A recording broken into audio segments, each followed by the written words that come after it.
Ian, what is a GPT?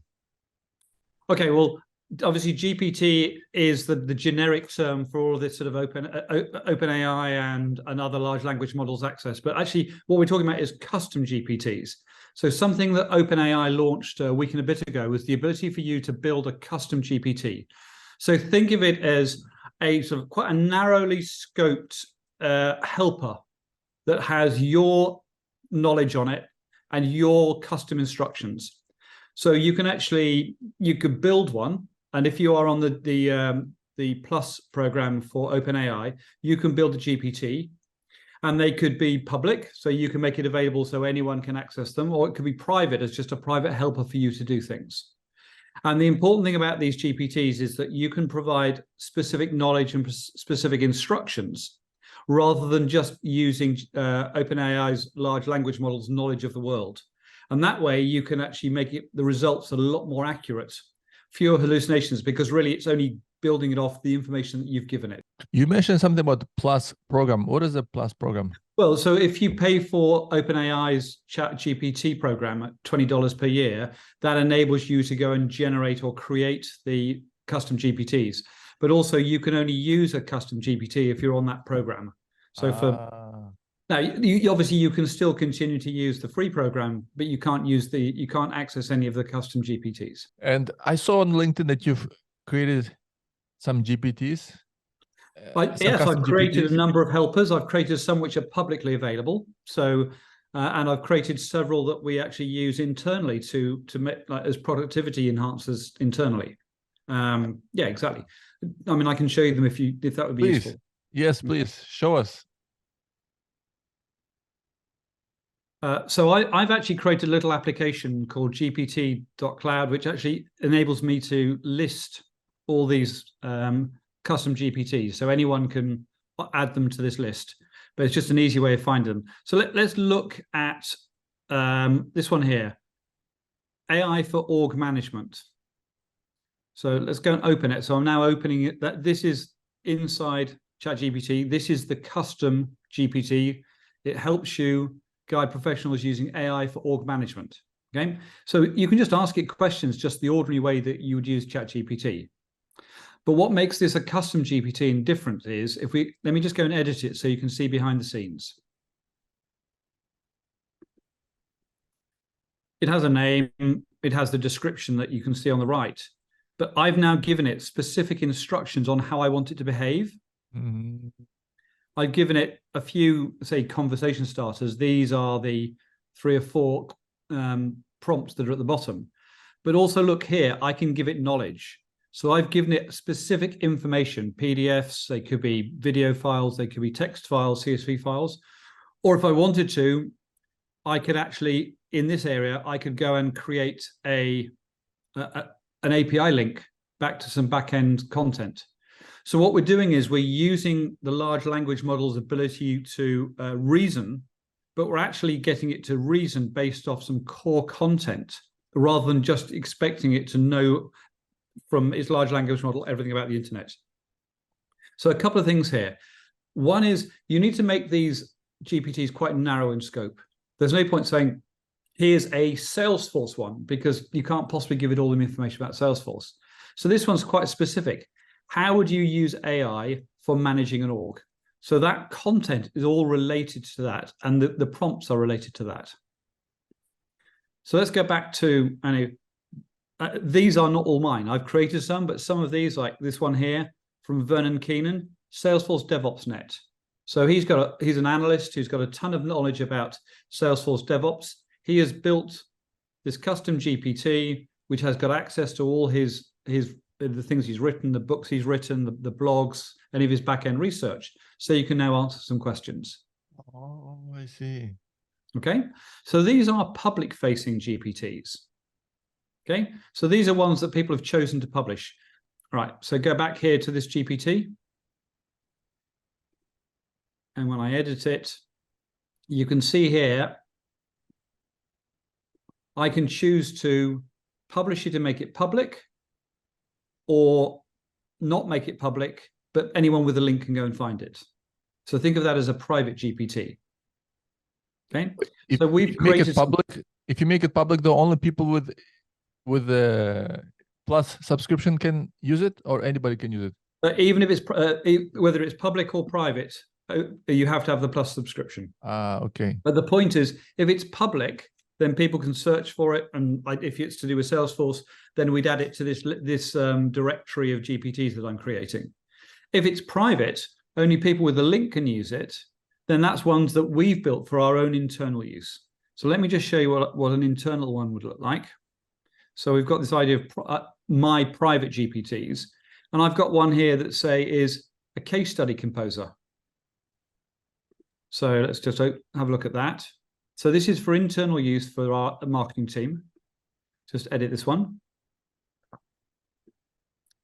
So some instructions about what it should do. And it says, this GPT should only use information from the uploaded files on the website. So what this does is, this case study composer, I've given it some best practices for how to write an elements case study, how to write in plain English, and some the words to use, so simplified words.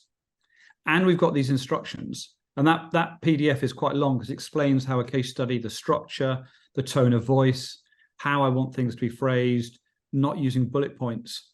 And then what I can do is I can say, please, I could type here, insert, add the case study, and it will then take the transcripts of the interview with the customer, then use our case study best practices and the plain English, and it will go and write a pretty good first cut. I mean, it will need editing, but it actually has done quite a lot of the hard work. It's taken, a long video interview transcript with a customer, summarized it into the different sections we want, and actually has done a pretty good job.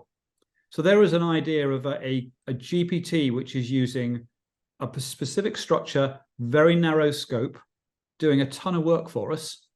Now, the important thing is it's only getting us 80% of the way there. I or one of the marketing team will then look at the case study, and then we'll make our edits. But it's done a brilliant job of summarizing what might be a 20-minute conversation, that transcript, and then turning it into the case study structure of, what's the background on the company, what's the problem they're solving, why did they use elements, what are the benefits, and then pulling out some specific quotes in there. So there is an example of a narrowly scoped GPT. And obviously I could make that publicly available to everyone, but I wouldn't want people writing case studies in using the element style. So it's not appropriate to make that public, but it's very appropriate to make it visible privately to all of our marketing team. Would you mind showing us this GPT in action? So please write a case study using the attached file. So this GPT is now going to use that input, my comments here, the rules that I've set over here, and how to write plain English, and these instructions.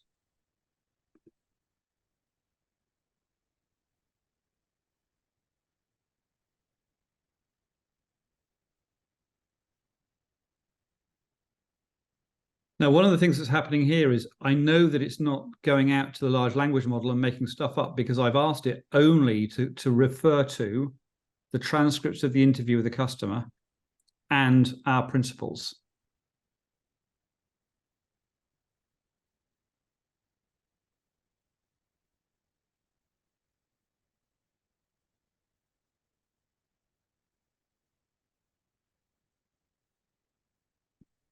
So it's taken probably a 20-minute interview, the transcripts, worked out what the key points are.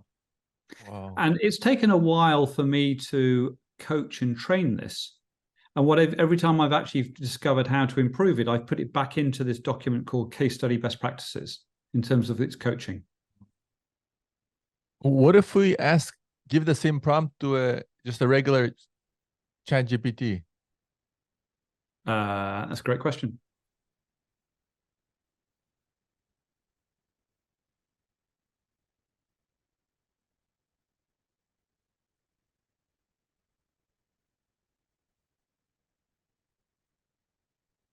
So suddenly it's not following any of the structure that I want for a case study. It's basically summarizing the transcript. It's great, but if I go back to my custom one, I said, this is the structure I want. This is how I want you to phrase it. some of these terms are not terms that we would typically use. So, and that's a nice summary, but actually it's doesn't nothing. know what case study is, maybe, yeah? It doesn't know what the case study structure is. It doesn't know. I mean, I read this and go, hang on, you've made some of this stuff up. That's not true. So that's the benefit of actually having this very narrow scope and giving it specific instructions. I see. While this is open, can you open a second tab and just let's put them side by side and just let's. If I look at this, it's basically taken the transcript of the interview and tried to pull out some bullet points. Wow. The one on the right is useless. I mean, I'm sure some of those words are true, but that's not what I want. I wanted a case study and I wanted some quotes. So let me see if I can find one last thing for you. This document is the best practices. So this document here is what I've given as part of the knowledge, my best practices. Give a background, articulate the problem, lay out a 5-line summary, pull out 2 customer quotes. This is the tone of voice. Do not use bulleted lists. Okay, so if you put things in capitals, it listens to you. The content should only use information from the uploaded files and any website referenced in the transcript. So these are the instructions that I've given it. So if I'd given generic ChatGPT all of these instructions, all of the plain English document, and the transcript, it probably would have done a better job. But you think how much I'd have to type into the ChatGPT window every time to try and get it to do that. So what we're doing is we're shortcutting that, and it means that everybody that I've shared this our composer with, as in all of our marketing team, they instantly have all this knowledge to actually develop a case study in the right way. Now I understand the power of custom GPTs. Yeah, so let's just get you back to the 2 parallel side by side. There you go. So this actually follows. Now, the last point is that, is this 100% correct? No, absolutely. I will need someone in the marketing will read it, make sure it matches the transcript. But it's done a lot of the hard work in terms of summarization, in terms of writing in the right format, pulling out some quotes, giving a summary.